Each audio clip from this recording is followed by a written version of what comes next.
Welcome to my channel Panchphoron and my cooking blog. आज हमें कासुंदी बानिয়েছি এই যে আম কাসুন্দি। বেশ একটু ঘন ঘন বানিয়েছি কারণ এটা আচারের মতো ফ্রেঞ্চ ফ্রাইড সিঙ্গাড়া চপ বিভিন্ন রকমের স্ন্যাক্সের সঙ্গে এটা খেতে দেব। ওই জন্য এটাকে একটু ঘন ঘন বানিয়েছি।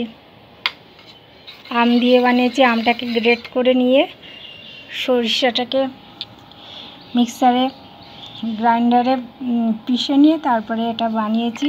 একটুখানি ইয়ে করার জন্য একটু গরম জল ফুটিয়ে নিয়ে মিশিয়ে দিয়ে একটুখানি লিকুইড বানিয়েছি, নাহলে শুকনো শুকনো আচারের মতো হয়ে যেত।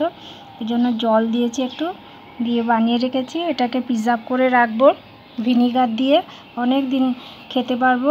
এখন রোদে দিয়ে রেখেছিলাম আজকে, তারপরে আরও 2-4 দিন রোদ দিয়ে তারপরে একদম ভিনিগার দিয়ে রেখে দেবো।